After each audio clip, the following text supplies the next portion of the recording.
Hey guys. This is what if Naruto became 12 years old again. Basically, Team 7 vs Kaguya, final smackdown. Then suddenly poof, they're 12 again and waiting to meet their sensei on team assignment day. With no way to get back, they decide to stop the war before it begins, and maybe save some people along the way. But they're 12, how are they supposed to do that? Hit like and subscribe if you like this one, and also please check the author in the description. Let's start. We are paid, that's all. We are God.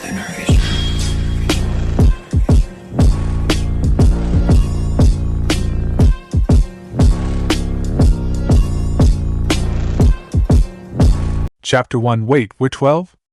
They had her trapped. Kaguya was going to be sealed away once and for all. For good. Sakura felt a rush of adrenaline as her fist collided with the goddess head, forcing her back into the boy's path. They were so close. So close.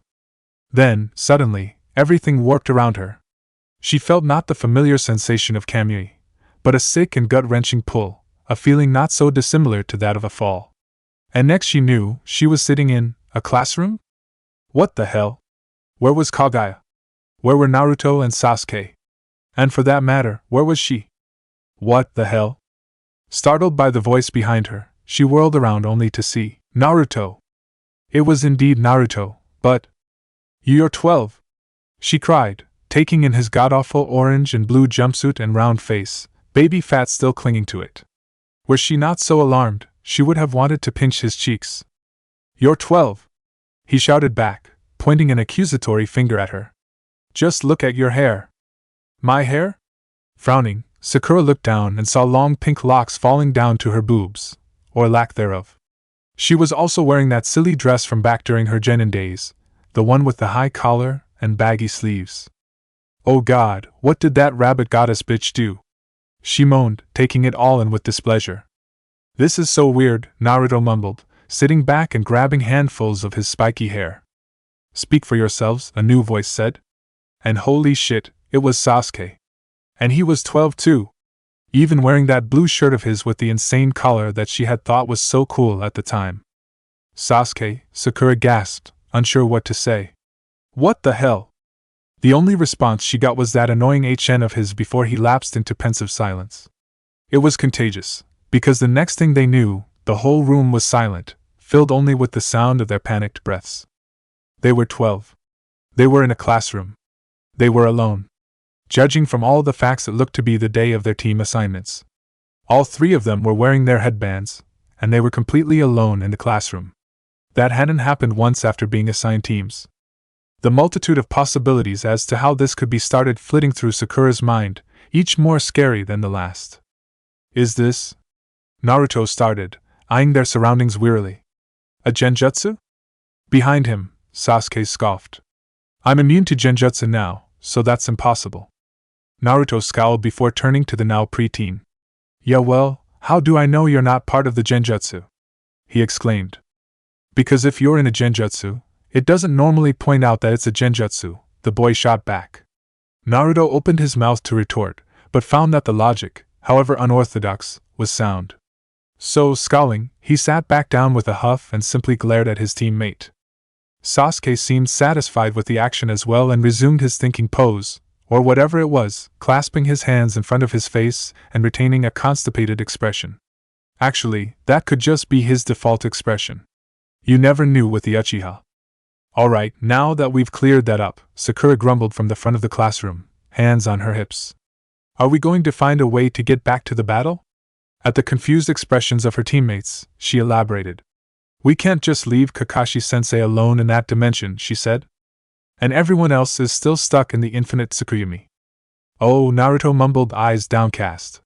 Right. So what do we do? Sakura asked. A moment passed before anyone bothered speaking up. What can we do? Surprisingly, it was Naruto who spoke. Sakura frowned at his reply before gesturing for him to continue. Well, he started uncomfortably, shifting in his seat. What I'm saying is, if we don't know how we got here, or where here even is, how can we figure out how to get back? He was right, though she was loath to admit so. There's gotta be something, Sakura insisted. I mean, every jutsu has a way to counter it. If this is another dimension Kaguya threw us into, or a genjutsu, there's a way to get out. You're really limiting your options there, Sasuke's voice suddenly drawled. Sakura turned to him, pinching her brow in confusion. Sasuke sighed before elaborating. You claim it's either one of two things, he said, holding up 2 fingers. 1, he put 1 finger down. It's another dimension, like the ones we traveled through while fighting her. He put up his 2nd finger. Or 2, it's a genjutsu. This has been established, yes, Sakura said, unimpressed. What I'm getting at is there could be a 3rd option, he finished, putting his hand back down. That we're just not considering. Oh yeah, and what's that, bastard? Naruto challenged. The small smirk the Uchiha wore grated on Sakura's nerves. Whatever he was about to say, she knew she wouldn't like. Time travel. Time travel? Really, Sasuke? Sakura deadpanned. The Uchiha only shrugged. And do you have a way to prove that? Maybe Sasuke didn't, but Naruto did, he realized with a start. I do! He exclaimed, jumping up. Or at least I think I do. His teammates gave him an apprehensive look, but didn't tell him off. He took that to mean he should go ahead and explain. Okay, so, 2 days ago I was on this turtle island with Killer Beware Kurama and I had this big battle over his chakra, right? He was met with blank stares. Right, so, anyway, he continued. I changed the seal holding in Kurama. If it's still the same one I had in the war, we'll know it's not time travel. But if it's the old one the 4th gave you, it is, Sakura finished, catching on to what he was saying. But how will you be able to tell? She asked. Easy, he smiled. I'll talk to him. Sakura and Sasuke exchanged an uneasy look, either looking particularly thrilled at his proposed idea. Come on, it's not like he's gonna show up, he grumbled. Did they really not have faith in him? That was disheartening. Sakura's scowl deepened, but then she nodded.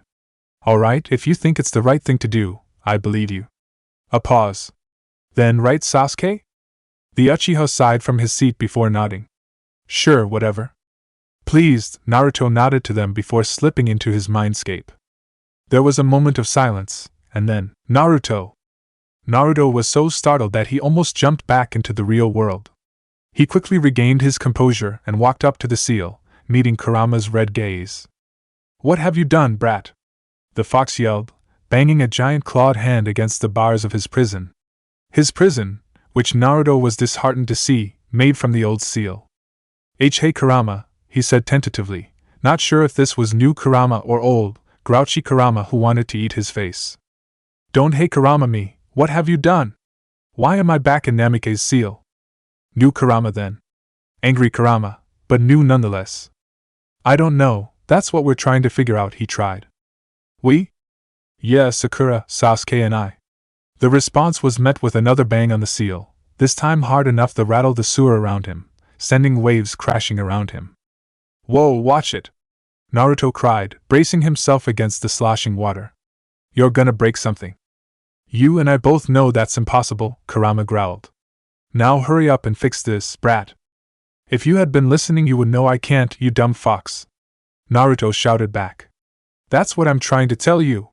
We've been shot back in time by Kaguya and we're trying to figure out how to fix it. If you open this door I might be able to help, the fox suggested. But it was such a transparent lie that all Naruto could do was cross his arms and give with the most unimpressed look he could muster. I thought we'd come to an agreement, he scowled. Besides, I need the key to open that door. And if I'm right, the toads still have it. The fox growled again, but didn't threaten anything, so Naruto counted it as a plus. So, the fox mumbled, or what could be interpreted as a mumble. It was hard to tell with a chakra beast. We really are back in time. Naruto nodded. How old are you? 12, he said. Probably. A rough laugh escaped Kurama. Just a kid, he scoffed. Pathetic. Naruto huffed. Well, you're still stuck with this kid until we can find a way to fix this. So you better get used to it. Whatever, the fox grumbled. Just make it quick, you know I hate this cage. Yeah, he said, waving the fox off. Just don't wreck the place while I'm gone. He could have sworn he heard a muffled brat as he slipped out of the mindscape, but he wasn't going to stop and ask. Naruto blinked open his eyes to see green and black staring back at him. 2 inches from his face. Whoa! He cried, startled. before hitting his head on the desk behind him as he fell back. Needless to say, he had bad memories of the last time such a thing had happened in this particular classroom. Sakura and Sasuke were standing right in front of his face, staring at him intently. "Well?" Sakura pressed. "What's the conclusion?" Naruto grimaced. "Well, Sasuke was right," he said, picking himself up from the desk. "It's not a genjutsu. Or another dimension." Sakura blinked. Once. Twice. "Fuck. Okay, time travel," Sakura stated, some measure of exasperation coating her tone. "If we can have reanimation, why not time travel, why not?" Both Naruto and Sasuke were sitting in the back of the classroom, cowering away from her, not that one of them would admit that. The first 10 minutes after hearing that they had, in fact, time traveled into their 12-year-old bodies was filled with lots of screaming, throwing things, and a broken desk. Naruto was sure Iruka would be scratching his head over it tomorrow, but now wasn't the time to think about such things. 30 minutes had now passed and Sakura had calmed down significantly. Now, instead of throwing things around and threatening people's lives, namely Kaguya's, she was pacing the front of the class and tugging at her hair that she had cut short sometime during her ranting.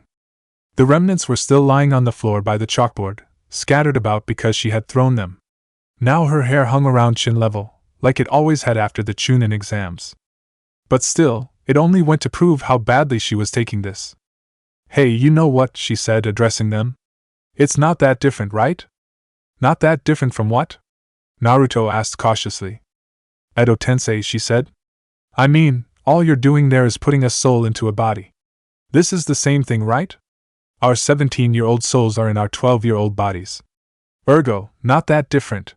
Her voice was shrill and wavering on every word, going to show just how much she was trying to keep it together. "Well, 16 for you, Naruto," she added as an afterthought. That earned her an indigent squawk. "Hey, it's my 17th birthday. I'm 17. We don't know what time it was when Kaguya dragged us into that lava world," Sasuke cut in. "Time stopped mattering after that point, so it could easily still have been the 9th when we were shot back." Naruto's face was growing steadily more red at their statements. He opened his mouth to shout something back, but was stopped by the sound of the door to the classroom opening. All their heads swiveled to see an incredibly familiar masked face looking at them with an indifferent expression. "My first impression of you," he said. "You're interesting." Chapter 2, Re-Introductions. The first thing Kakashi noticed as he stepped into the classroom was the destroyed desk. That in itself was unusual.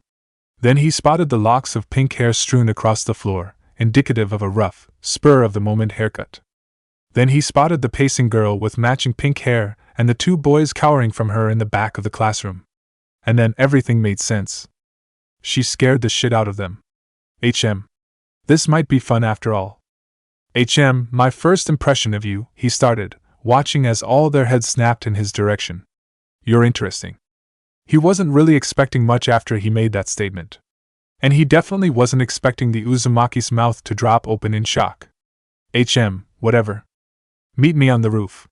And with that, he disappeared in a shunshin. Naruto looked at Sasuke. Sasuke looked at Naruto. They both looked at Sakura. What the fuck? It doesn't matter who said it. They were in unanimous agreement anyway. Did he just? Naruto started. He interesting, you know. Do you think he could be? Sakura trailed off, looking to her teammates. Could he be our Kakashi-sensei? She asked in a rough whisper. The only two could only shrug. He didn't say he hated us, Sasuke offered. Not like last time. Yeah, but Sakura didn't destroy the room last time, Naruto mumbled in response.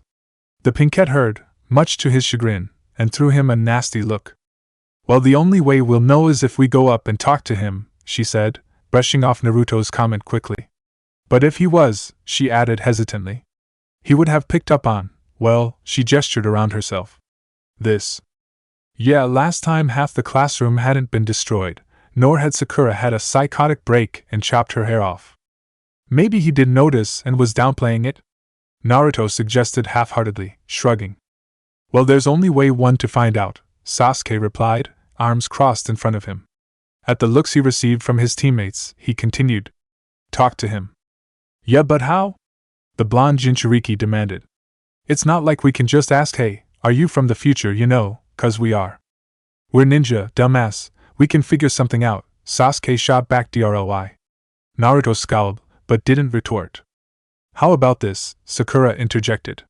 We could use words or phrases he would only pick up on if he was our Kakashi-sensei, Sakura offered. For instance, if we made a comment about something that happened on a mission, or maybe some ninja we've faced before. But in a casual way. It was a sound plan, and no one would get suspicious of it if they overheard. Not a bad idea, Sasuke agreed, nodding his assent. A faint blush lit up Sakura's cheeks at the praise, but it was gone in an instant. So that's the plan? Naruto asked. Subtle hints and stuff? The other nodded. Alright then, let's go re-meet Kakashi-sensei. Their plan was working perfectly, up until the point when they walked out onto the rooftop and Naruto shouted at almost the top of his lungs, Kaguya. Unfortunately, the only reaction that wrought from their teacher was a raised eyebrow and a half-kissed eye. Well, shit. They were truly alone in this. Before Naruto could begin to imagine what that really meant for them, something whacked him hard in the gut. Oof. Naruto dibbles over as Sakura landed an elbow in his stomach. Idiot, she hissed. You were supposed to be subtle. What is with these kids? Kakashi thought to himself as he watched them make their way awkwardly over to him. They sat down on the stairs like they had last time, Naruto on the edge, Sakura in the middle, and Sasuke on her right. After settling themselves, Kakashi spoke up. Alright, introductions. Go.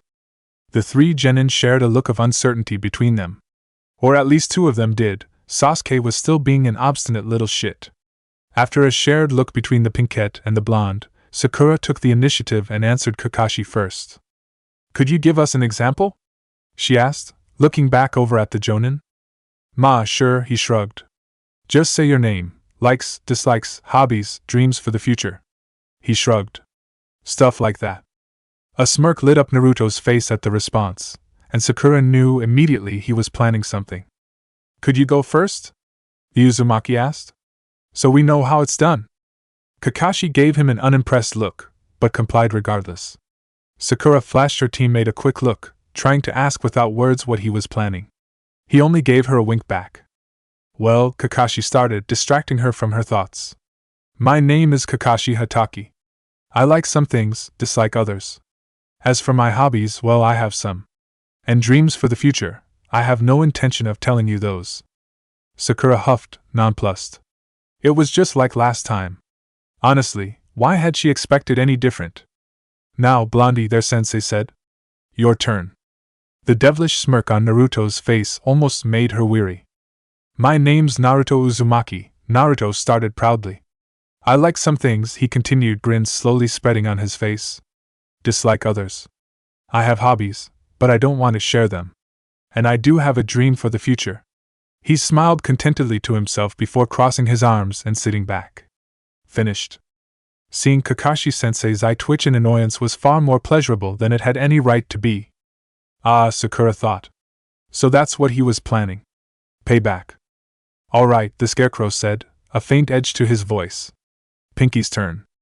Sakura couldn't help the mischievous smirk that graced her face before she spoke. My name is Sakura Haruno, she proclaimed. But you already knew that since you read our files.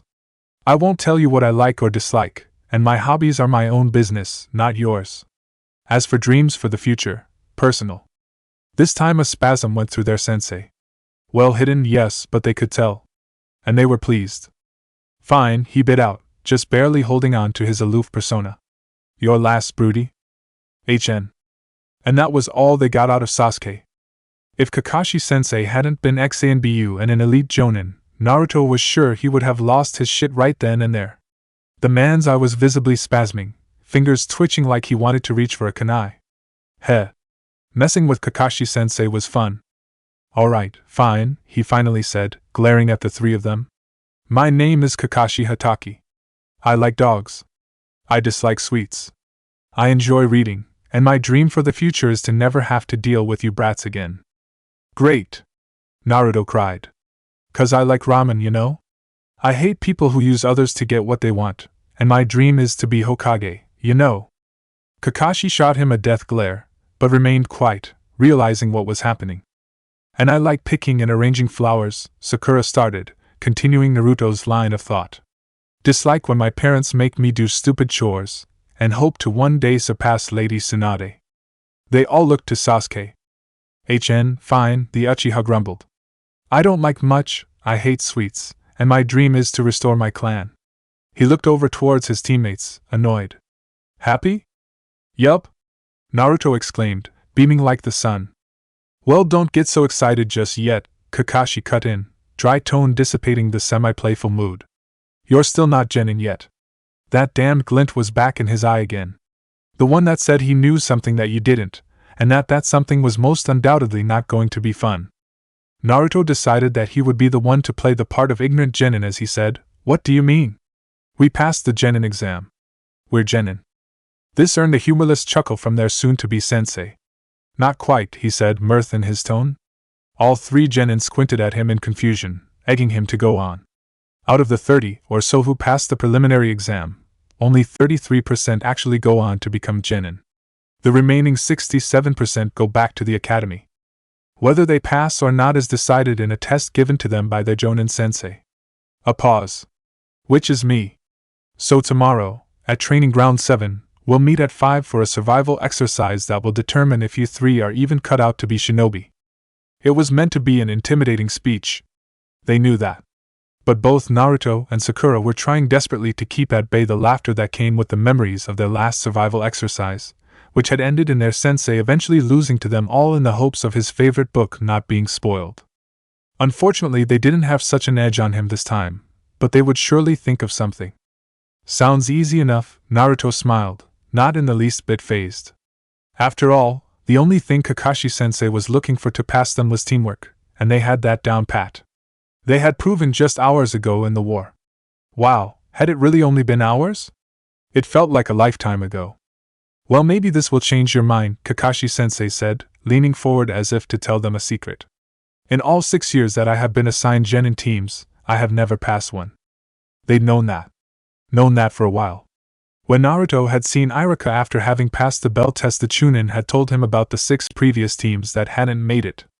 It had been in that moment that Naruto realized how lucky they were to have passed. It was flattering to know that the 3 of them had lived up to the standards the man had and were accepted as his students. And it wasn't an honor Naruto was going to soon forget or abandon. Naruto's smile slipped then, hardening into a look of determination. Then I guess we'll just have to be the first, you know. Chapter 3, Acceptance. Because of how hurried things had been, Naruto hadn't had time to truly process what had happened. Hadn't had time to understand what had happened to them. They were 5 years in the past. Every accomplishment they had made, every person they had lost, every enemy they had ever defeated, was all gone now. Naruto didn't know what to think. After Kakashi-sensei had dismissed them, they had each gone their separate ways in an attempt to wrap their minds around their new situation. Sasuke had headed back in the direction of the old Uchiha compound, Sakura had gone off to one of the training grounds, and Naruto had gone up to the top of the Hokage monuments. Specifically his father's. It was now sunset, and the light of the setting sun spilled across everything, turning the world a vibrant orange. He sat on the edge and overlooked the village. It had been destroyed a few months ago for him, so seeing it whole again was jarring. He had left for Turtle Island while it was still being reconstructed, so he didn't know what it looked like during the war. Perhaps it had been almost completed. Perhaps it still looked like it had when he'd left. But now he'd never know. Time travel, he muttered to himself. What the fuck? He would be faced with discrimination again, he knew. As the Jinchuriki of the Kyuubi, his life had never been easy. It had gotten better though after becoming a ninja, but not truly until after the Chunin exams and after saving Gaara. He'd gotten more acknowledgement after that. People didn't jeer at him in the street or smack him on the head for being in their way. It still hadn't been ideal, but it had been a hell of a lot better than before. But that had all been stripped away in a matter of moments. Now the only accomplishments he'd made was becoming a genin. And even that wasn't official yet. It also sucked because his only friends now were his teammates. No Konoha 12, no Gaara, no Granny Tsunade, no Captain Yamato, no Sai. Hell, even no Killer Bee. It all just plain sucked. The wind whipped at his hair, rustling it as he watched the sun set over Konoha. His knees were drawn up to his chin, arms wrapped around them. He must have looked incredibly small to the world right then, instead of like the 17-year-old hero he really was. 16 my ass, he grumbled, remembering what Sakura had said earlier. It was definitely after midnight. Not that he could prove it. But it probably definitely had been. Dismissing the thought, he focused back in the problem at hand. They were all stuck in their 12-year-old bodies. That meant no QB mode for Naruto, no 100 hands of healing mark for Sakura, and no Rinnegan for Sasuke. They were all back to square one. Luckily, they still had all their memories and skills, so fighting and chakra control wouldn't be too much of an issue. But strength-wise, they'd all have to build it up again. As well as height. Geez, being a shorty again sucked. Sighing, Naruto unfurled from himself and stretched his legs out, leaning back on his hands. There was still an issue he hadn't addressed yet. But it was one he really didn't want to either. Jiraiya was alive. His godfather. That loss had been a knife to the heart. Accepting that he was still around but didn't even know him yet, Naruto wasn't sure how to feel about it.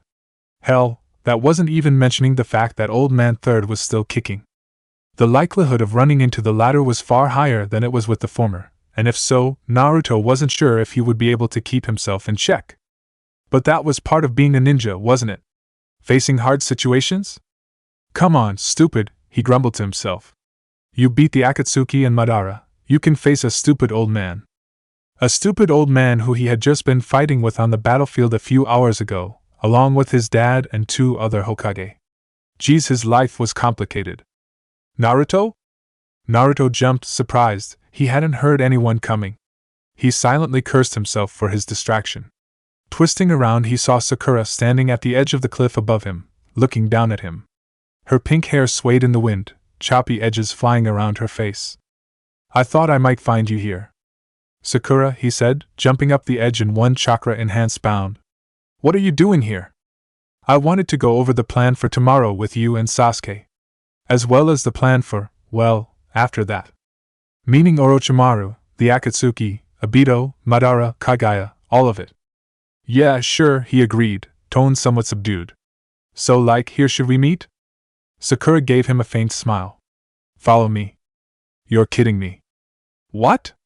It's the perfect meeting spot, Sakura defended against Naruto's sigh. She had led him to the memorial stone by Training Ground 7. Its inscriptions bore the names of those who had fallen in service to Konoha. I wonder if Mom and Dad are on there, Naruto thought idly before being pulled back to the present by Sakura tugging sharply on his wrist. So we're all here then? A new voice said. Naruto was surprised to find that Sasuke had already arrived and was leaning up against of the training posts in the field. Yup, Sakura replied. Let's get to work. They all sat around in front of the stone obelisk, sitting in their own unique way. Sakura was sat with her legs folded beneath her, prim and proper, while Naruto sat criss-cross with hands tucked between his legs. Sasuke had taken up leaning against one of the posts, arms folded in front of him like they always were. It made something inside Naruto ache with nostalgia. When was the last time they had all sat around like this? 4 years ago? 5 even? He couldn't remember. All right, we should take stock, Sakura said, voice firm and commanding, breaking Naruto out of his reverie. What do we have available to us? And more importantly, what don't we? I don't have my eternal Mangekyo, Sasuke piped up, deciding to go first. Rinnegan either. But I still have my normal Mangekyo. Sakura nodded, making a mental note of that. Okay, in that case, you should try to limit your use of it unless it's absolutely necessary so you don't go blind quicker. Sasuke considered her words for a brief moment before nodding. I don't have my 100 hands of healing or the strength I did before, Sakura reported, as it was now her turn to speak. The strength should be easy to get back, but the other thing. I'll need Lady Tsunade to help me with the seal for that. Alright then, Naruto thought. They just had to make sure to bring Tsunade back to Konoha again. Whether or not she'd also become Hokage was a different matter. Hopefully Lord Third wouldn't die if they managed to do things right. But it really was too soon to tell. And Naruto, Sakura said, snapping him out of his thoughts. You said you had your old seal again. Does that mean you can't access the Kyuubi's chakra like you did back there? Back there in the war. Naruto shook his head. If I tried, it would be like the time Pain attacked. I wouldn't be in control. Sakura's expression flashed to something akin to pain and regret, and Naruto knew she was remembering what that entailed. Let's hope it never comes to that, she said softly. Naruto could only nod mutely in agreement. Silence fell over the small group after that, each not knowing where to go now. The air around was getting colder now that the sun had set, making Sakura shiver. So, the girl piped up. Now for the elephant in the room. We're in the past, she clipped. Now what? That depends, Sasuke replied dryly. Do we want to change things or leave them be? Change things, of course. Naruto cried. The only response the Uchiha gave was a HN and a shrug. Geez, some things never change, Naruto thought with a pout. Okay, but how do we do that? Sakura pressed, taking charge again. When no one answered, she slumped where she sat. Are you telling me neither of you two can figure out where things went wrong? If you wanted to stop it there, we're 15 years too late, Sasuke bit out. You'd have to stop Obito from getting crushed so Madara wouldn't sink his claws into him, thus releasing the Kyuubi and destroying a lot of people's lives, he continued. But as it is, we can't. Well, fine, Sakura shot back angrily. But there are definitely things we can change here and now. Yeah, let me go after Itachi, was the boy's response. I can save him, so that maybe this time I'll still have family. If you leave the village you'll be branded a rogue ninja, Naruto finally cut in, tone deadly serious. His eyes were hard as he stared his teammate down. I won't stop you if you chose to, I know how much family means. But we can help you after that. And you will need help. The Uchiha stared him down for a long few moments, black bleeding red as his Sharingan spun to life. It wasn't a declaration of war, just a threat. A threat Naruto didn't back down from as he maintained eye contact, his gaze holding fast. Fine, the Uchiha finally growled. But my only goal is to save Itachi, and kill Danzo, he said. Know that. Naruto nodded solemnly in reply. So aside from Itachi and Danzo, Sakura said slowly, looking between the two boys. What else should we do? Naruto didn't even have to think before responding. Orochimaru, he piped up. We gotta stop him. Orochimaru is the reason your dad and the other Hokage fought with us, Sasuke cut in before Sakura managed to. He knows a lot of things that could help us win this war. I didn't say we had to kill him. Naruto shot back. He can rot in jail for all I care. I just won't let him hurt anyone else ever again. So how do we do that? Sakura demanded. He's a Sannin. He's bigger, and stronger, and smarter than all of us. Yeah, but we got something he doesn't, Naruto smirked. Sakura raised a pink eyebrow in confusion. Knowledge. We know where he's gonna be and when. All we gotta do is tip off the right people and boom. He snaked his hand to his fist. One Sannin coming right up. Both Sasuke and Sakura gave him a dubious look, but neither contradicted him. Well then that just takes care of one problem, Sakura finally said. But there's still the Akatsuki. And on that note, Obito and Madara. That's 3 years away, Sasuke pointed out. They won't surface until then, so there's nothing we can do without leaving the village. A long-suffering sigh escaped the Pinkette, but she let the issue be. Okay, so we'll cross that bridge when we get to it. Both the boys gave uneasy nods, Naruto's more reluctant than Sasuke's. Okay, Sakura said. Now for the bell test. This was going to be fun. Chapter 4 Bell Test. Even though they all knew Kakashi-sensei wouldn't arrive until late morning, all 3 members of Team 7 showed up at Training Ground 7 at 6 in the morning. They had all eaten breakfast, ignoring yesterday's suggestion against it. If they were going to pull this off, they would need all the strength they could get. Besides, Kakashi-sensei hadn't told them not to eat. He'd only suggested, so they weren't going to get into trouble. Hey Naruto, Sakura greeted him, rubbing her eyes. She hadn't slept well last night. In fact, none of them had, judging by the bags under their eyes. Maybe after they pulled this off they could take a nap. Maybe. Did you bring the stuff? Naruto smirked and tipped his backpack over, spilling the entire contents onto the ground. You bet I did. Out fell exploding tags, an excessive amount of ninja wire, smoke bombs, small paint cans, bags of glitter, rope, and anything else they might need for setting traps. Great, Sakura smiled. Let's get to work. At first their plan was to just simply let things happen as they had last time. It would be much easier, and they would still get the same results. But ultimately they had decided against, choosing in favor to fuck with Kakashi-sensei as much as possible.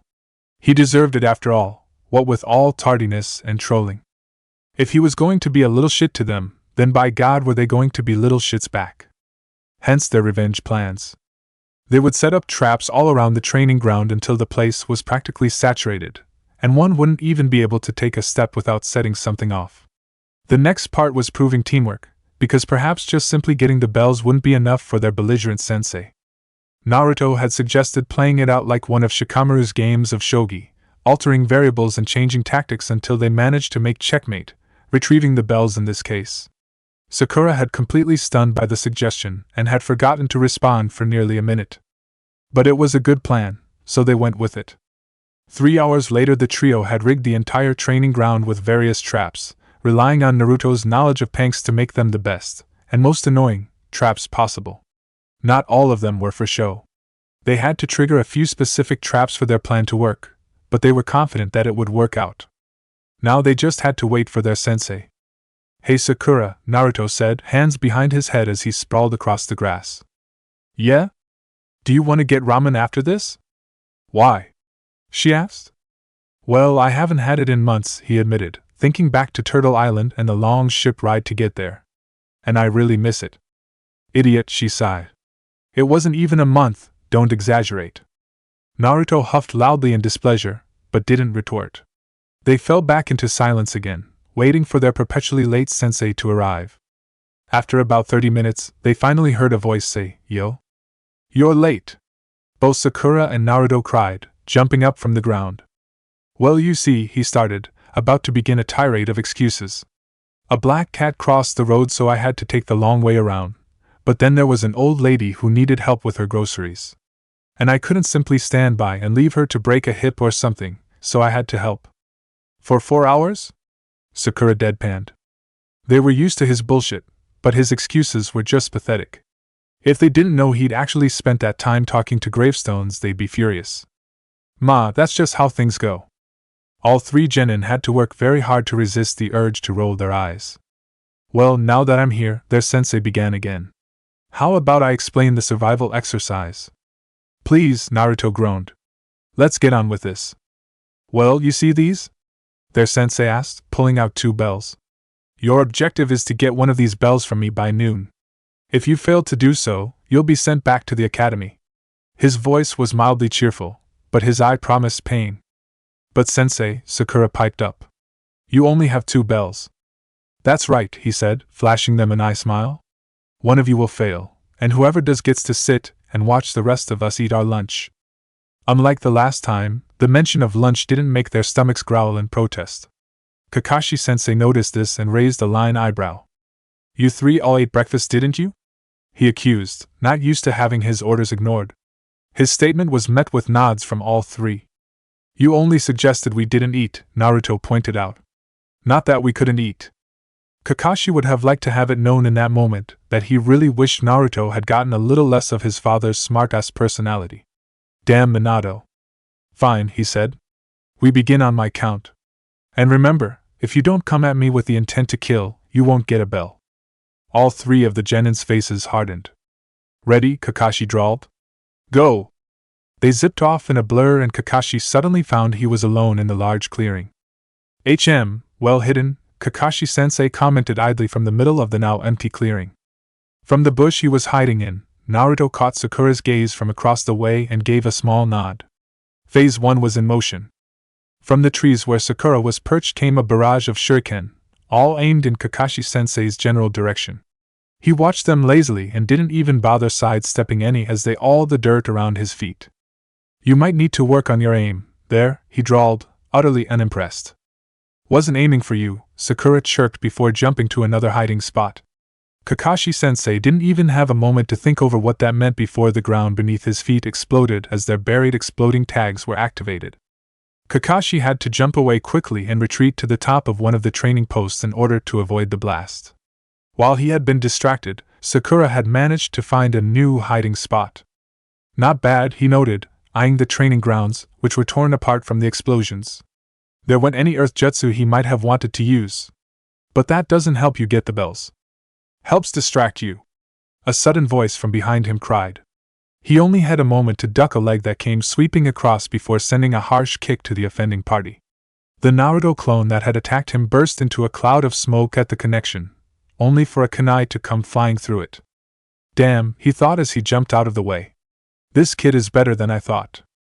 Another 2 clones ran up to him, pressing him back into the woods with another round of kunai and shuriken. He took another bound back, only to suddenly find his foot caught in a snare as he was hoisted up into a tree. Wasting no time, he cut himself down as another orange-clad assailant threw himself at him. He popped the clone easily, watching with mild alarm as the other was caught in a similar trap. Did they rig the entire forest? He thought, bewildered.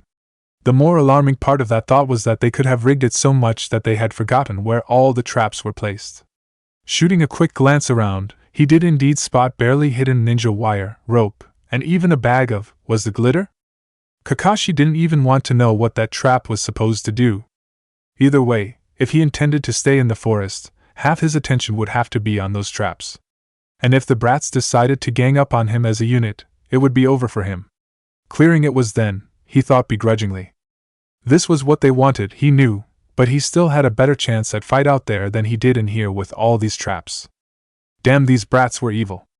There were no more clones around to attack him, Kakashi noted, but that didn't mean any weren't lying in wait.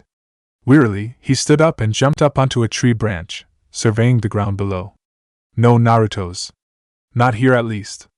Narrowing his eye, he hopped to the next branch and on towards the clearing. If those brats wanted him there, by God was he going to show them just who they were dealing with. Did he take the bait?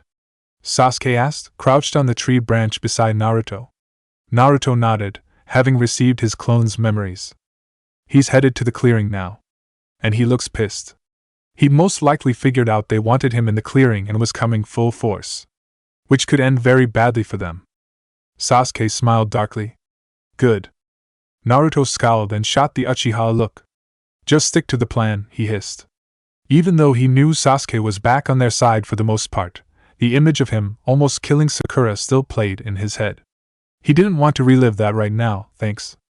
The boy just waved him off. Yeah, whatever. Naruto bit his lip to keep from retorting. There. Sasuke suddenly hissed, pointing towards the training posts. He's back. Naruto picked himself up from his crouch and dusted off his pants, looking towards his friend as he did the same. Then let's finish this thing. They jumped off the branch and were in the clearing. No cherry blossom? How disappointing, Kakashi-sensei sighed once he spotted them, referring to their other teammate. Well, you get us, so deal with it, you know. Naruto shouted back, jabbing a thumb at himself for emphasis. Kakashi-sensei looked as unimpressed as always, but Naruto could see the slight edge to his stance as he readied himself for their assault. In a flash, the 2 boys jumped towards their teacher, kunai and shuriken at the ready. Sasuke went first, throwing his deadly accuracy. Naruto followed, aiming for all the places Kakashi-sensei would escape to, forcing him back. Naruto! Sasuke shouted in warning as he watched their sensei fly through hand signs. Got it! Before Kakashi-sensei could strike the ground with the Chidori and fry them, Naruto unleashed a strong wind jutsu, combining the force element of Rasengan and his own wind nature to disrupt their sensei's jutsu in its entirety. The look of surprise on Kakashi-sensei's face was almost comical, but it was swept quickly under the rug as they began their assault again. Sasuke jumped behind him, readying a fire-style jutsu while Naruto stayed in front, attacked with taijutsu. He swung a hard kick towards Kakashi-sensei, which was easily blocked by him simply grabbing his leg. Suddenly Naruto was being thrown behind him and straight into Sasuke's line of fire. He stopped his jutsu and the 2 collided hard and toppled to the ground in a heap of limbs. Not bad, Kakashi-sensei drawled, dusting off his hands smugly. But still not good enough. A growl of frustration escaped Sasuke as they picked themselves up. Good thing we're just getting started, he shot back. Kakashi merely raised an amused eyebrow in response. The 2 were off again, this time going for dual combat. Sasuke went low, sweeping with a leg while Naruto went high, first ready to collide with that stupid mask of his. Kakashi jumped deftly over the swipe and caught the oncoming fist in his hand, kicking Sasuke on the back on his way down. They would be doing so much better right now if they had let themselves use their actual skills, Naruto thought bitterly to himself. He was thrown to the ground again, rolling some ways until skidding to a stop in the dirt. He looked up, spotting Sasuke in a similar position near him. But that wasn't who he was looking for. Far off in the trees he spotted a familiar set of green eyes and pink hair. They exchanged a quick look and the other person nodded. It was go time. On my signal! Naruto hissed to Sasuke, jumping back to keep distance between him and the Jonin. Following suit, Sasuke didn't even have to ask as he saw the boy take a ready stance. The Uchiha flew through hand sign and built up hot chakra in his chest, ready to go. Now! Naruto shouted. A burst of wind came roaring out of his hand, rushing toward their sensei. Wind style, gale palm. Sasuke took that moment to release his own jutsu, spewing forth an inferno from his mouth. Fire style, fireball jutsu. The jutsus clashed and the wind helped to accelerate the fire, pushing it hot and fast towards their sensei in a blistering storm. Shit, was all they heard from their sensei. They had him cornered, just as they'd planned. The forest to his left was covered in traps, too dangerous to make an escape in. The ground below him was cracked from Sakura's multiple exploding tags, so no escaping through there. And they'd aimed the blast from their jutsu upwards, so that route was also not viable. That only left backwards and to the right. And, just as they'd calculated, he went right. The man jumped to the side, quick as a flash, but Sakura was waiting. Nimbly, she grabbed at the bells hanging from his vest whilst also aiming a strong roundhouse kick right into his solar plexus. He went flying back, hitting a tree hard enough for them to hear it crack. Then the tinkle of bells sounded, and it was all over. When the smoke cleared, they were faced with scorched earth and a bewildered sensei leaning up against a tree. His eye was almost as wide as one of Naruto's ramen bowls as he eyed the three of them. Chuckling to himself, Naruto dusted off his hands nonchalant and folded them behind his head, grinning like a maniac. How in the hell? Kakashi-sensei managed, dumbfounded. He only received laughter in response. We had it all planned out since yesterday, sensei, Naruto announced cheerfully. We even made a 3-step plan. Kakashi raised an eyebrow. Yeah, step 1 of Plan B. Kakashi-sensei was to set off a lot of exploding tags buried in the dirt. It would break up the ground and make it so he wouldn't be able to use any earth-style jutsu very effectively, you know, Naruto said. Because we asked around and found out what your preferred fighting style was and thought of ways to avoid them to give us the advantage. That was a lie. But it was plausible enough to be the truth. In reality, Sasuke just didn't want it to be buried up to his neck again, as it was very embarrassing the last time. Of course they could have had Sakura straight up punching the ground again, but they didn't have that luxury this time as they had covers to keep. Step 2 of the plan was keep you out of the woods, Naruto continued. If this was going to work, we needed you out in the open. So we rigged the entire forest, you know, and even had one of my clones trip one to make you think not even we knew where they all were, because there were so many. Naruto suddenly paused to think. Which there are.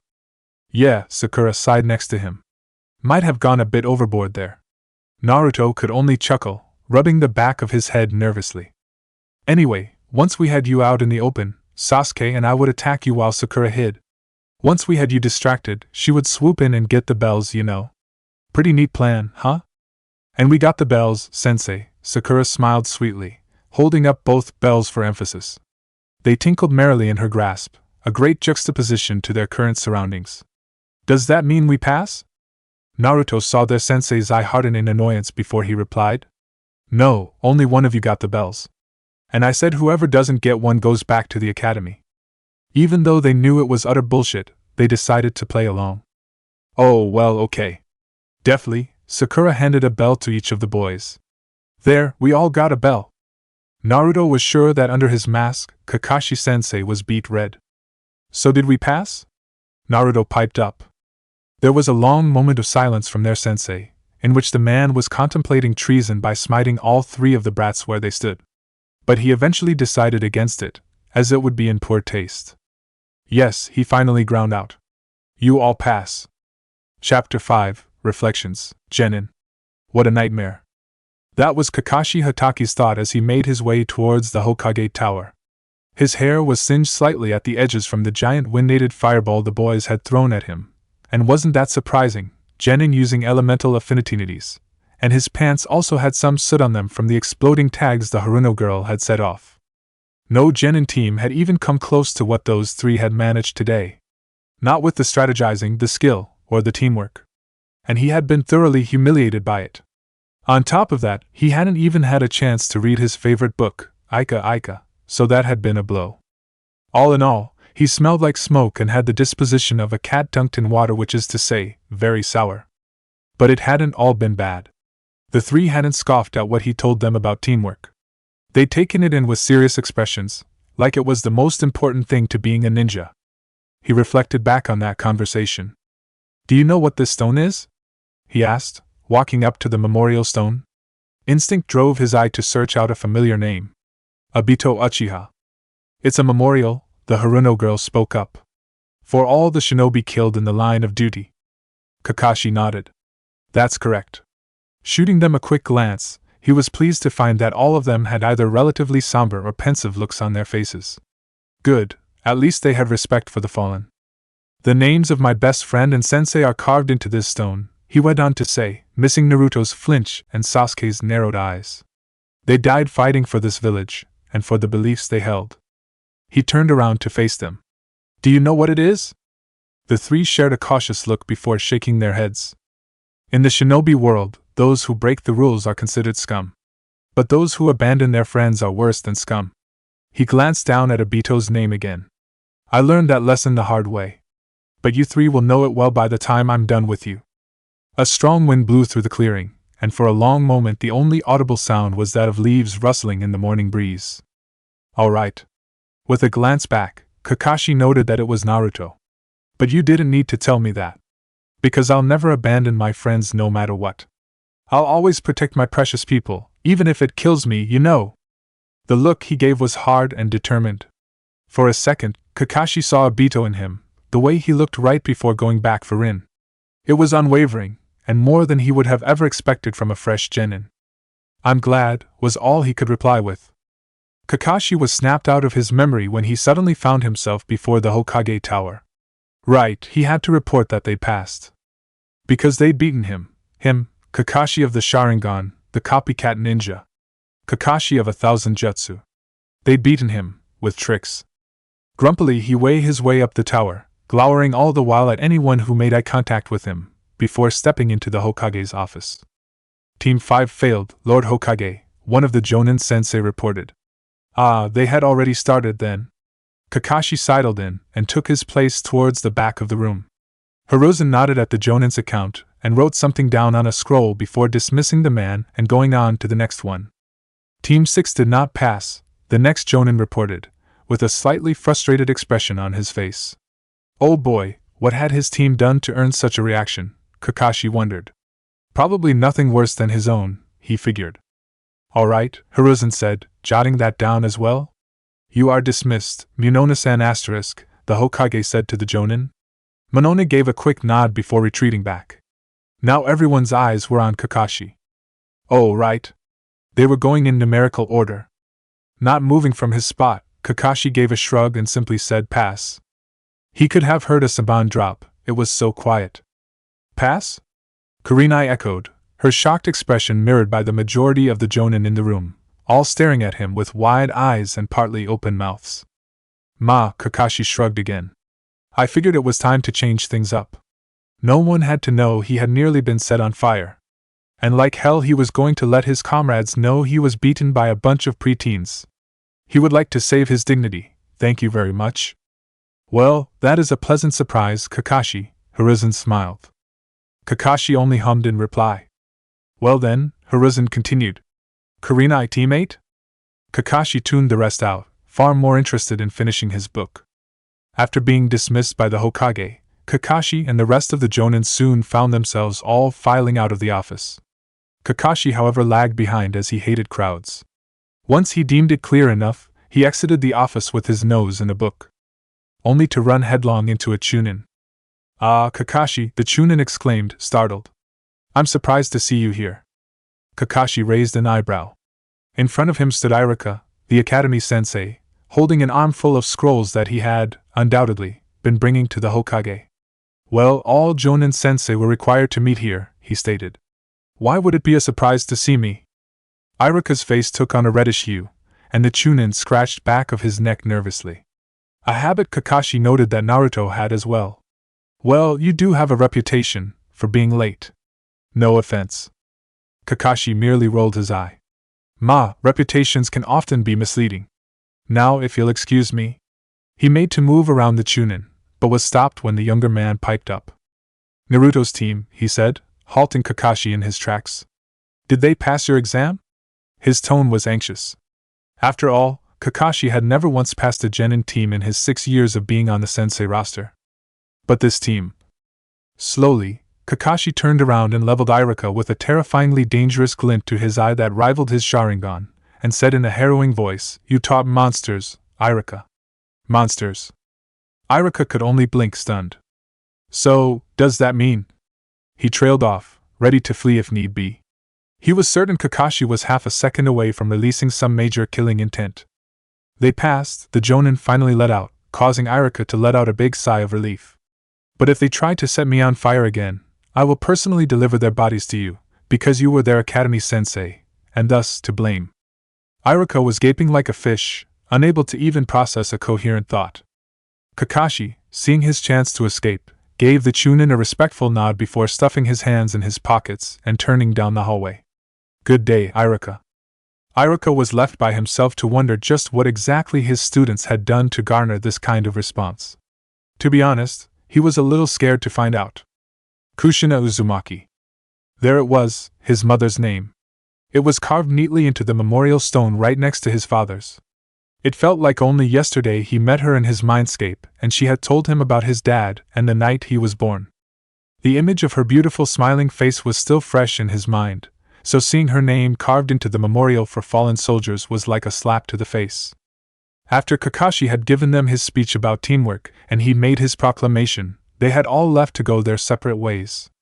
Naruto had stayed behind with the lie that he'd just do some training when the reality was he had wanted to see if he could find his parents' names on the obelisk. He wasn't entirely sure why he felt the need to though.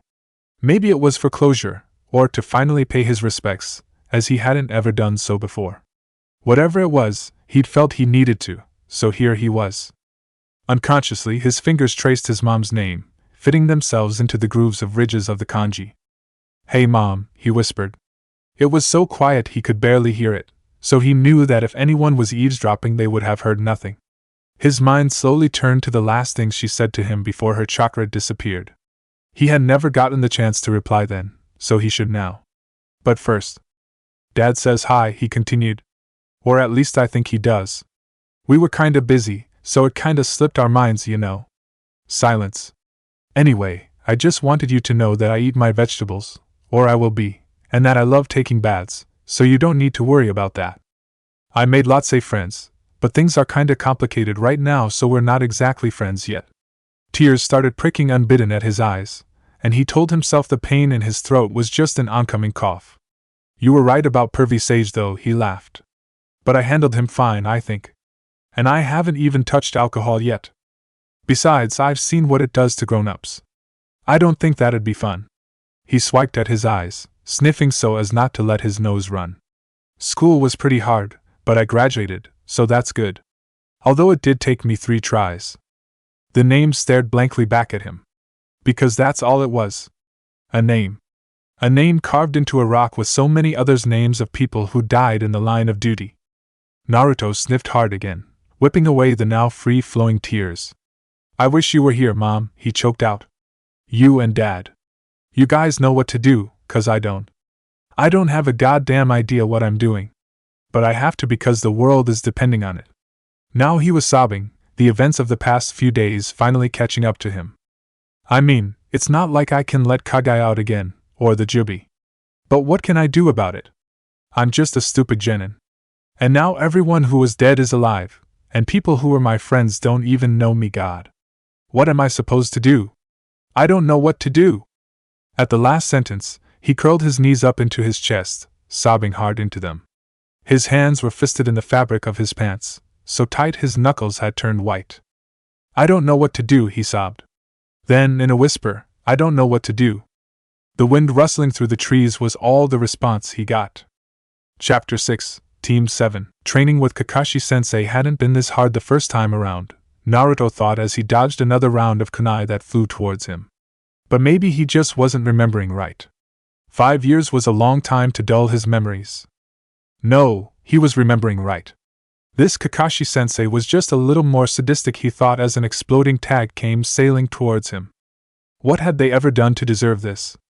Oh yeah, they'd kicked his ass at the bell test. Who knew Kakashi-sensei could be so petty? Too slow, said Sensei called out as the explosion went off in Naruto's face, scorching his hair. It was a small explosion, obviously, but annoying nonetheless. I'll show you slow, you know, he shouted back, picking himself up from the ground. Here he was, the savior of Konoha, getting tossed around by their lazy, porn-loving sensei. In the distance he heard Sakura chuckling, which only managed to turn his face red in embarrassment. Great, not her too. Maybe if we took a break that would help, Sasuke sidled from the side. Winter Boy gets cranky when he doesn't have his nap. That was the last straw. Why you little, he charged forward towards his teammate, but was stopped at the last minute by someone grabbing his collar. Ma, that's not very good teamwork, you two, Kakashi-sensei drawled, still holding on to Naruto's collar. Ha! If only he knew. But I think Sasuke's right, he continued. Let's break for lunch. And that was how the four of them found themselves sitting in the shade of one of Konoha's large trees, eating their respective bentos. Hey sensei, Naruto piped up, absently pushing rice around with his chopsticks. The Jonin looked up from his book, bento sitting empty in the grass next to him. They hadn't even seen him eat it. Why are you having us run so many evasion drills? They hadn't last time, if memory served. Well, you want to be Chunin, don't you? He asked rhetorically. If you get hit by a stray kunai or shuriken, your ninja career can be ended just like that, and you'll never be promoted. Genin aren't supposed to be in the line of fire though, sensei, Sakura pointed out dryly. It was sort of hypocritical though, considering the missions that they had gone on in their Genin days, or will have gone on. All the better for you then, Kakashi-sensei said. You'll be ahead of the curve. For some reason, all three Genin had sneaking suspicion that wasn't the reason at all. But none of them had the courage to bring it up. They didn't want to have to run laps around Konoha after all. So when do we start missions? Sasuke asked, changing the topic. It was true, for the last week since they had become Genin, they hadn't taken a single D rank. Which could become a real problem if they didn't get the wave mission because of it. Do you want to start on them? Kakashi-sensei asked, raising an eyebrow. All three of them nodded. Ma, all right then, the Jonin sighed. We start tomorrow. Now finish up your bentos. I have a few more exercises I'd like you to do today. At the mention of more of Kakashi-sensei's exercises, the three let out a long, unanimous groan. It would be a long time before Kakashi-sensei let them go. He'd had them doing drills and exercises until the sun had begun to set. And even then it was only because Sakura couldn't physically stand, under her own power, due to exhaustion. So Kakashi-sensei had dismissed them and said to meet at the mission's office the following day at 8, but knowing him that meant 11 or later, before taking Sakura home. That left the two boys to make their way back to their own apartments on their own. So there Naruto was, wandering through the streets in Konoha lost in thought. He didn't particularly want to do D ranks again, but knowing he had to do they could get the wave mission took precedence over his feelings. But still, painting fences for hours on end sucked. Because he wasn't paying attention to his surroundings, Naruto managed to walk face first right into someone's back. Oof. The person he'd walked into jolted, turning around to face his assailant. Hey, watch where you're, Naruto. Naruto pauses from rubbing his nose. He knew that voice. Looking up, he saw a young face with a scar running across the nose, dark hair pulled back in a ponytail. Iruka-sensei. He gasped. His brain short-circuited for a moment, while he took in the sight of his teacher. Emotions he couldn't discern suddenly started selling up inside him upon seeing the man, and it was all Naruto could do to stop his eyes from watering. The Chunin in question simply broke out into a grin. Wow, Naruto, I haven't seen you in ages, he smiled. But you really should watch where you're oof. The rest of his sentence was cut off by Naruto wrapping him in a bone-crushing hug. Iruka laughed good-naturedly, accepting the sudden form of affection. It hasn't been that long, Naruto. It really hadn't, for either of them. Naruto had seen him just before leaving for the war front, and Iruka had just seen on team assignment day. So it had only been roughly a week. But damn it if it didn't feel like forever. I know, Naruto said as he pulled away quickly, face turning red from embarrassment. Most people didn't hug their teachers after all. Even if their teachers told them they thought of them as a little brother, or bought them ramen, or just cared for them in general, more than what could be considered normal. I just, miss you was all. It's all right, Irika chuckled, smiling warmly. I'll admit to having missed you. The academy is so peaceful without your pranks, it's almost mind-numbing. Oh, right. Pranks. Naruto hadn't pulled any in years. Guess you're just gonna have to get used to it, was all he managed to reply with. And if his smile seemed a little too forced, well, Irika didn't call him out. Say, do you want to get ramen? I haven't had any for a little bit, and we haven't even celebrated you becoming an official genin yet. This time Naruto's grin became authentic, stretching wide across his face. Let's do it, you know. It had been a long time since Naruto had had a chirakas. So it wasn't surprising when he finished off his first bowl in under a minute before readily starting on his second, slurping down the wonderfully yummy noodles with the same amount of vigor. Well, it wasn't surprising for him, Irika on the other hand. Whoa, slow down there, the Chunin cautioned, watching with mild alarm at the speed his student ate. The ramen isn't going anywhere. Swallowing the bean sprouts and narutomaki he'd shoved in his mouth, Naruto turned to face Irika. Yeah, but I haven't had it in forever, you know. Irika shot him a disbelieving look. We had some the other week, he stated. That's right, Naruto thought to himself. They'd had some after Irika made him a genin. He'd forgotten about that. Yeah, like I said, Naruto said, trying to play it off. Forever. Irika didn't seem to think anything of it, and merely rolled his eyes, smiling fondly despite himself. Well, just remember you need to eat fruits and vegetables too. You can't live solely off ramen. I know that, sensei, Naruto retorted. Which was apparently the wrong thing to say. Raising an eyebrow, Irika turned back to look at him. Did you just agree with me on nutrition? He asked, dumbfounded. Naruto trailed off. Yeah? There was a pregnant pause from Irika, while the man appeared to collect his thoughts. Oh God, had Naruto said something out of character? Would Irika get suspicious? Instead, the Chunin just blinked. Then a pleased look broke across his features. Wow, Naruto. You're really growing up, huh? Naruto blinked. I'm proud of you, he went on to say, causing a warm feeling to spread in Naruto's chest. A feeling he'd only really felt when he was Jiraiya or Kakashi-sensei in their later years. It felt like pride except not.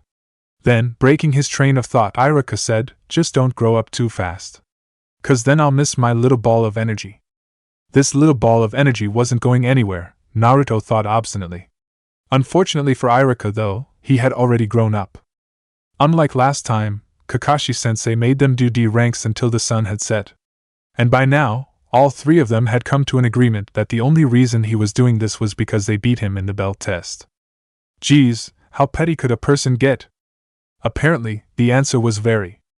They had done so many D ranks around the village in the past week and a half that old man Hokage let out a long-suffering sigh every time Kakashi-sensei dragged them into the mission office. He wasn't the only one. Irika had started wearing a pained, pitiful expression seeing them so dirty and tired, but wisely kept his mouth shut about it.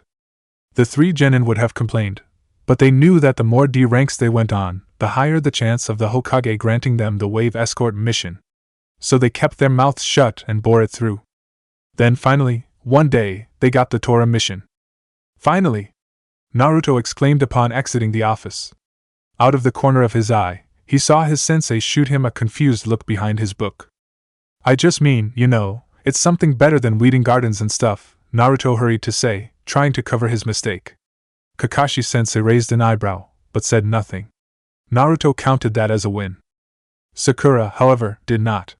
She elbowed him in the ribs, probably harder than necessary, before shooting him a threatening look, one that told him to shut up immediately. Sorry, he grumbled out. This seemed to appease her, as she rolled her eyes before hurrying up to walk next to Sasuke.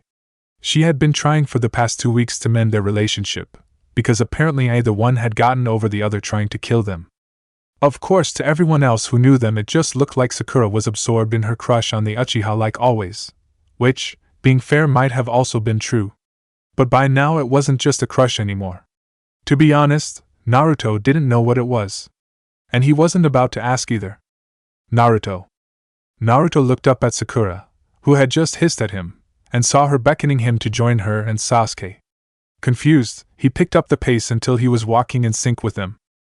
"I was just talking with Sasuke," she said. "And we agreed that if we get assigned the wave mission today that we'll meet somewhere later to go over our plan for it. What do you think?"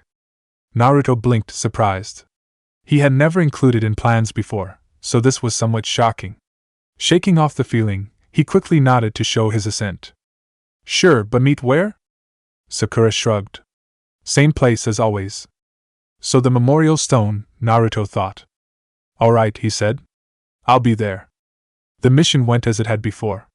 They had Tora at the expense of Naruto getting scratched to hell and back. Then he made a fuss at the mission office and demanded AC rank. The only difference was that this time Sakura and Sasuke, in his own, broody way, agreed with him, pressing for AC rank mission as well. For some reason the Hokage seemed relieved by their outburst, and admitted that he'd been expecting them to ask for one for some time, considering how hard Kakashi-sensei was driving them with D ranks. He'd agreed and they'd been given AC rank. And it had been the wave mission. Everything was going to plan. So that night, Naruto left his warm apartment and tracked all the way out to the memorial stone, trusting his feet to get him there more than his eyes. When he got there, the other two were already waiting. "Alright, we're all here now," he said Sakura-say. He joined them at the obelisk and they sat down in a small circle. For a long while it was quiet, no one knowing where to start. Sakura decided to take the initiative and start them off. "Tomorrow's the wave mission." It was said with a tone that was heavy and harrowing, not unlike that of a sentence. None of them had spoken about it, but they all knew the implications.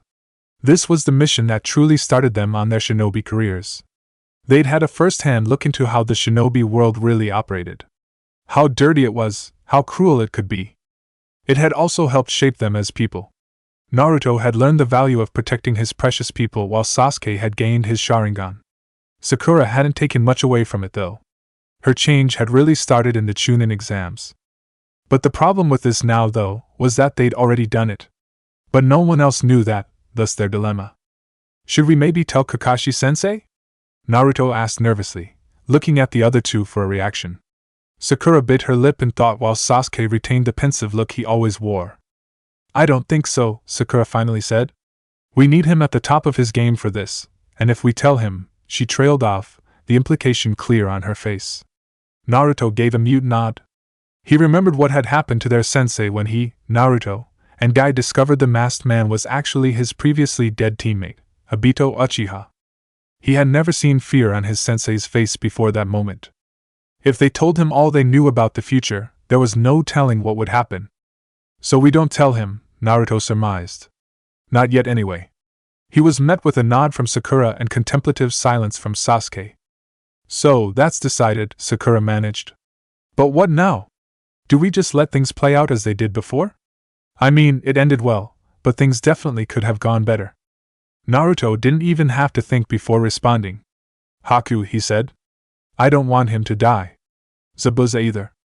Haku and Zabuza were the enemy, Sasuke cut in harshly. "If they don't die there's no telling what else they might do, or who they might kill." "Haku was innocent," Naruto argued. "And Zabuza isn't a monster. You weren't awake when he killed Gato, but I saw it in his eyes. We can reach him if we try." An annoying huff escaped the Uchiha, followed by something that looked like a dismissive gesture. "Sasuke," Naruto tried warningly. "We're not going to kill them." "We'll see about that," he said coldly. Naruto's fists clenched on top of his knees, and it was only when Sakura put her hand on his arm that he unclenched them. Getting into an argument wouldn't help anyone right now. Not if Sasuke was going to be an obstinate ass. "Let's figure out the Haku/Zabuza thing later, guys," Sakura said, ever the peacekeeper. "Right now we should focus on how we're going to approach the mission." A challenging look was shared between Naruto and Sasuke for a long few moments before one of them relented. Naruto sighed, looking away. "Alright," he said. "Let's get to work." The sun was shining brightly that morning, cheerful and warm. The coldness from the night was quickly being washed away by the warm mid-April breeze, giving the village a sense of peacefulness and contentment. For Team 7, however, it was another matter. They were stood in front of the village gates, backpacks on, papers exchanged with the guards, and by all intents and purposes, ready to go. Except there was one teeny-tiny problem with the whole matter. one that would postpone any thought of getting on the road. Seriously, Naruto grounded, kicking at the dirt in annoyance. I thought for sure he wouldn't be late this time. Kakashi-sensei was very, very late. Their sensei always has a habit of being late, this was known. But surprisingly, over the last few weeks of him leading their team, he had cut back the time immensely.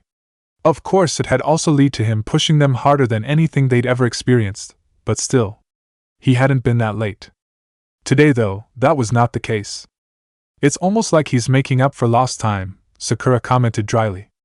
Wait, Tazuna interrupted, a startled expression adorning his face. You're telling me this is a common occurrence? We've had to wait 5 hours before, was all Sakura said. Tazuna's sweat dropped. As amusing as the sight the bridge builder made was, Naruto couldn't bother to spare it any attention. Nerves had been building up inside him all night. What if their plan didn't work? What if it made things worse? What if? The thoughts wouldn't stop. And Kakashi-sensei being later than usual wasn't helping. They were on a timetable after all. Suddenly, good morning, my cute little monsters. There stood Kakashi-sensei. Hands in his pockets, backpack on, and slouching like he didn't give a damn. You're late.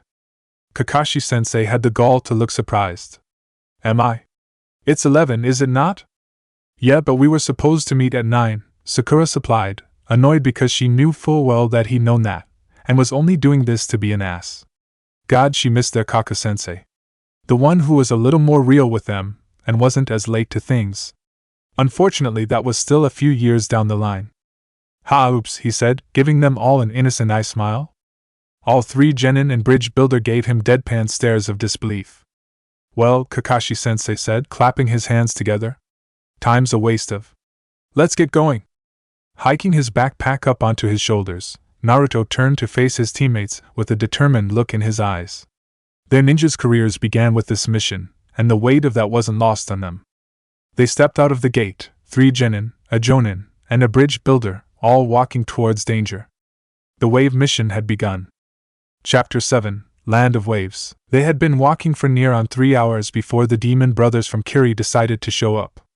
And just like last time, they attacked Kakashi-sensei first, using their chains to rip him apart before going after Tazuna. Unlike last time, however, they were ready for it. Sasuke, now! Naruto shouted, tossing the boy a length of ninja wire. He caught it and the pair ran forward, wire stretched taut between them.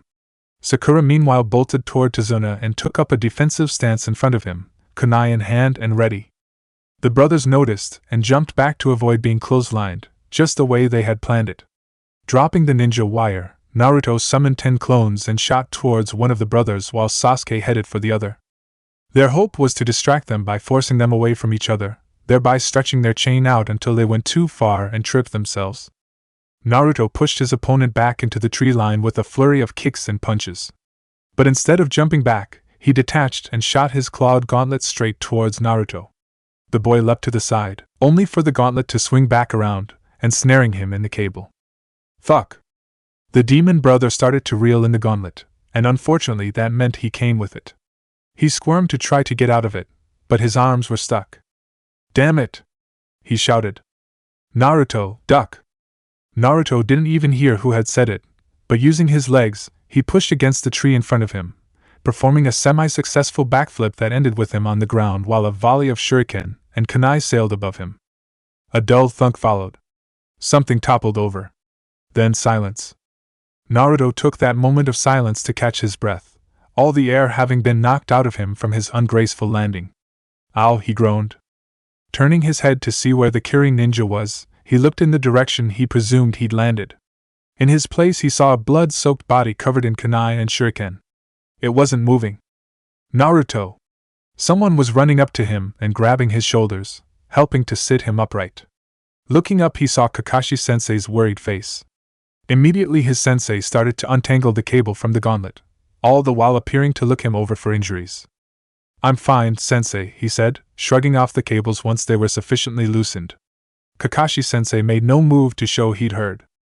Those were Chunin from Kiri, he said instead. The demon's brothers, known for their use of poison. Well, I didn't get cut or anything, he told him. See? He held up his hands for emphasis. Kakashi-sensei gave him an unimpressed look for his troubles.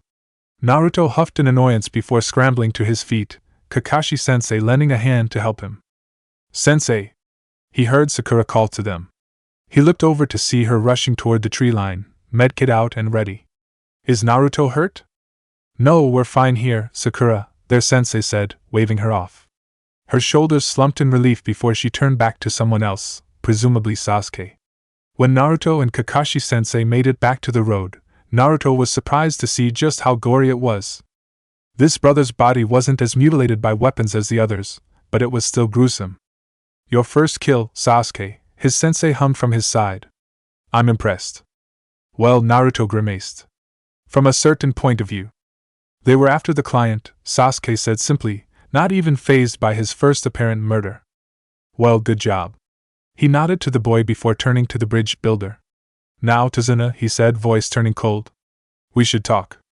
Somehow, by some miracle, they convinced Kakashi-sensei to let them complete the mission. And Naruto didn't even have to stab his hand to do it. Their sensei was much more reluctant to agree because he'd had to save Naruto from being gutted by one of the demon brothers. Naruto disagreed on that front, insisting he would have been fine. The side-eye spoke enough words to shut down any argument. Either way, they had still gotten him to agree, and were now on their way to the land of waves. Once they'd exited the boat that had taken them there, every member of Team 7 was on high alert. They had won one battle, yes, but there was still one more to go before they arrived in Tazuna village. The one with Zabuza. Yet despite knowing he would attack them somewhere between the boat and village, none of them could remember exactly where. And it was putting them all on edge. Walking at the front of the party, Naruto was palming a kunai nervously while Sakura hung back behind Tazuna in case any projectiles came his way. Sasuke had taken point and was having a hard time not activating his Sharingan. He ached for his blade, the one he'd gotten from Orochimaru, so as to feel some semblance of reassurance. But as it was, he didn't have it yet, so he had to settle for kunai like the rest of them. "Awfully quiet, you three," Kakashi noted from the side. "Just focusing, sensei," Sakura replied tersely. And that was the end of that conversation. They walked for a little while longer, nerves growing with each step. They were so high-strung that even the rustle of bushes could have set them off, which was exactly what happened. Naruto reacted first and threw his kunai, where it hit its target with a sickening thunk. After a moment's thought, Naruto realized that couldn't have been Zabuza. Upon investigation, he found he was right. "Ah man," he sighed, pulling the now dead rabbit out of the underbrush. It was a snow hare, winter coat still on despite it being spring. He vaguely remembered scaring a rabbit last time. But he hadn't killed it. Just went to show how much his aim had improved over the years. "Geez," Sakura sighed, clutching her chest. "That scared the shit out of me." Naruto opened his mouth to apologize, but was cut off by Kakashi-sensei's sudden cry. "Get down!" he shouted. Acting out of reflex, Naruto threw himself onto the ground, watching Sakura tackle Tazuna and Kakashi-sensei do the same to Sasuke. Not a second later, a giant sword came spinning over their heads, lodging itself squarely in a tree behind Naruto. It would have surely decapitated all of them had they remained standing. But that wasn't the thought going through Naruto's head. Zabuza was all he thought. The fight with Zabuza had gone much the same as it had last time. Chakra exhausted sensei included. It had been frustrating being forced to the sidelines again, save for the Fuma Shuriken move. Even though they all knew Kakashi-sensei would win, it was infuriating not being able to help. They had the skills. They had the knowledge. But it was useless when they couldn't do anything with them. It made them all feel useless. The whole team had been uncharacteristically quiet for the remainder of the journey to Tazuna's house. But no one had made a comment of it. Tazuna might have assumed it was all due to the very traumatizing event that had just occurred. But the rest knew they each were all caught up in their own, frustrated thoughts. They had been forced to stay out of the battle this time. What if the same happened next battle? They couldn't accept being forced to sit back when they knew they could change things. They had agreed that they shouldn't mess with the Zabuza battle much before they'd left. The world didn't see them yet as the incredible powerhouses they were. And as such they had to play the part. They had known that. But that had been before. Before they had felt it. The powerlessness, the helplessness, the frustration. They'd known that was how it was going to be. But there's a difference between knowing and knowing. and it made all of them feel frustrated beyond compare.